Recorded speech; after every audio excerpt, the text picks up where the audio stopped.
Another Chicago neighborhood is set to speak out here against a potential new migrant shelter. The alderwoman told her constituents there's an agreement to use a closed Catholic school on the northwest side. NBC5's Lisa Chavarria is live in Portage Park for us. And Lisa, we understand this deal is part of a bigger initiative.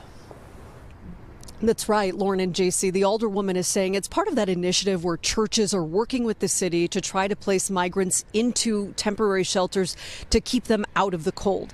This is one of the locations that she says is potentially going to be used starting as early as next month. And that's where we're hearing from the community, and they're saying that they just do not want this in their neighborhood. And this is something that's being echoed in so many neighborhoods across the city of Chicago.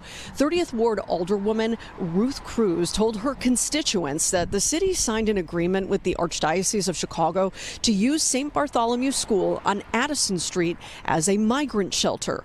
Cruz says the plans would move in anywhere between 300 to 350 people starting next month. This comes after the state stepped in to stop the controversial Brighton Park neighborhood migrant camp.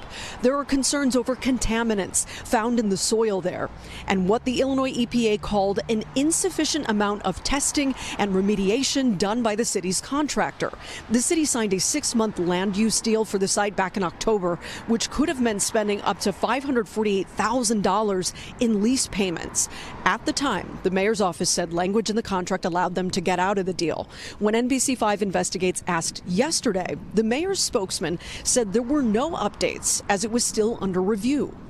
They failed, and they should have been looking for a more sustainable solution starting May 15th when he took office and not waiting until December 6th to get their story straight. Alderman Ray Lopez, Anthony Beal, and Anthony Napolitano drafted a letter calling for the resignation of 7 members of Mayor Johnson's administration, saying taxpayer funds were wasted. The mayor's office responded, rejecting that request. As for this closed Catholic school turning into a migrant shelter, we're expecting to hear from community activists along with residents in this area around 1:30 this afternoon for a rally and protest. Reporting live in the Portage Park neighborhood, Lisa Chavarria, NBC5 News.